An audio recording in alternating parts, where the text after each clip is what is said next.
LG V60 ThinQ review. The LG V60 brings flagship multi-screens to the masses. LG's flagship V series of phones has traditionally been content to mimic the features, but not the extensive flash, of other leading flagship devices.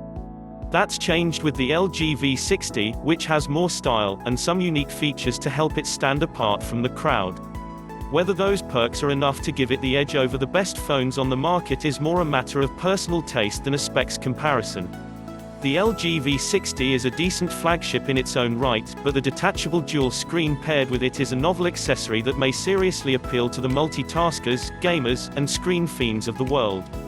For these users, the LG V60 meets a need for more screen space at a relatively affordable price, although there are compromises compared to the seamless screens on foldable phones.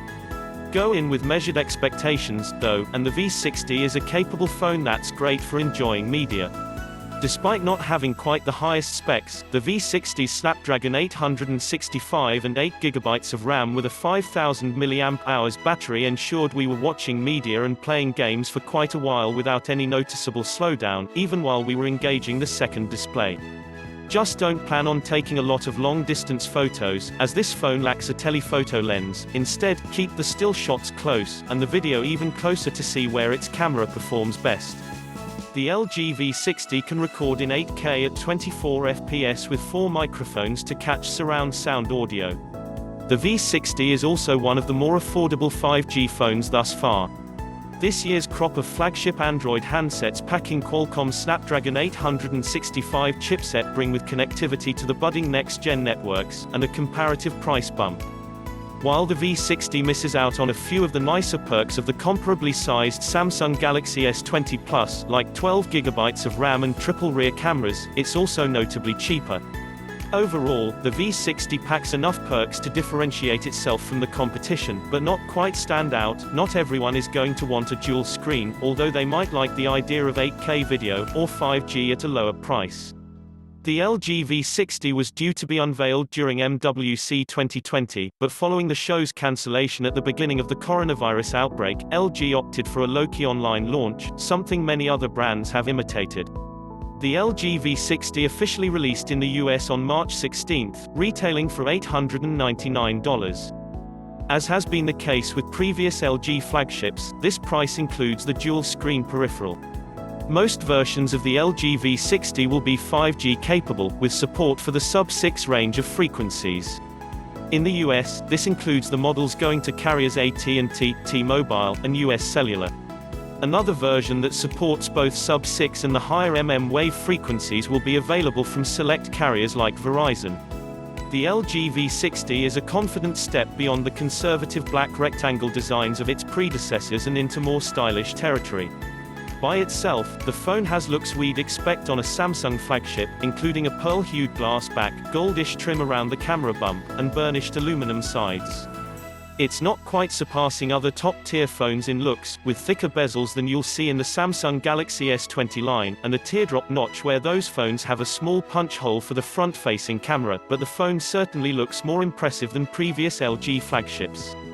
In a departure from its predecessors, the LG V60 is closer to the size of other plus monikered phones, with a 20.59 ratio display that makes it easier to handle than, say, an iPhone 11 Pro Max. It's still a bit thicker than other phones. Its 8.8mm thickness is a bit more than the Samsung Galaxy S20 Plus 7.8mm, but the glass back curves gradually into the sides, giving more grip than phones with more abrupt rear-to-side curvature. The phone loads most of its buttons on the left side, including volume up and down buttons and a Google Assistant button, with the lock button on the right side. The SIM and microSD slot is at the top, while a USB-C slot sits in the center of the bottom, flanked by a speaker and, yes, a 3.5mm headphone jack. The rest of the design's quirks lie in the dual screen itself. The LG V60's standout feature is the dual screen, which functions much like the identically named peripherals that come with the LG V50 ThinQ and LG G8X ThinQ. The dual screen works like a firm folio case, opening up to reveal a second display with the exact same dimensions as the V60's screen. Plug the phone into the dual screen's USB-C plug and snap it into place, and voila, you have twice the screen real estate. To turn on the dual screens display, you tap the small white dual arrow icon. By default this is on the right side of the display. To expand a small menu with options to swap screens or to put the main screen to sleep, if, say, you wanted to watch media on the second display and dim the first to save battery. Doing the above might be useful since, as it's an unpowered peripheral, the dual screen runs off the LG V60's battery, and predictably, using it drains the battery, even more so if you're running a demanding task like watching media. This can be mitigated in the usual ways, by dimming the brightness of either display. The dual screen will automatically turn off when the battery drops to 10% so that you don't fully deplete your phone, although that will also close whatever app you're in. Rip my PUBG match. A quick note, since the V60's USB-C port is blocked when plugged into the dual screen, you can recharge it via a pass-through dongle that magnetically snaps to the bottom of the case. This clings on with much stronger magnetism on this phone, making it less of an awkward compromise than the weak magnets for the same component on the LG G8X. So what's the dual screen useful for? Most often, just for having two apps open at once, so you don't have to switch as often. Whether it's a chat conversation, your Twitter feed, or a YouTube, Netflix video you don't want to pause, the dual screen is handy for multitasking, even if it's just to streamline media consumption.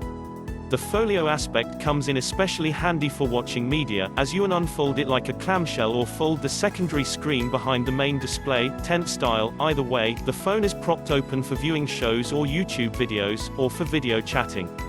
The dual screens display has the same teardrop notch as the V60's main screen. Even though it doesn't have a front-facing camera, this might seem an odd design choice, but it turns out that this makes it easier to swap apps from one display to the other. Like most notches, you won't notice it's there after a while, especially as most media players will hide it behind vertical bars. The good news is that the dual screen comes free of cost, meaning you get two screens for the price of one flagship. The bad news: if you're expecting a next-gen expanded display experience akin to that of a foldable phone, don't. There's a sizable gap between the V60 screen and the dual screen, and they're separate screens, each of which can display one app at a time. There are a few exceptions, apps that display across both screens, including LG's proprietary Whale web browser, as well as several games and most of Google's app suite. However, while some of these are neat to play with, the gap between the screens is cumbersome, meaning only some apps, like Google Maps, are useful to view this way. Conversely, the two screens can be used for gaming, with the top display running the visuals while the bottom is used as a gamepad. The big advantage, of course, is that your thumbs won't get in the way of the action. Racing simulators work best in this way thanks to a preset button layout geared toward games of that type, but other titles like PUBG or Call of Duty Mobile require you to configure a custom gamepad, and even those are finicky. The LG V60 packs a 6.8-inch OLED display with a narrow 20:9 ratio.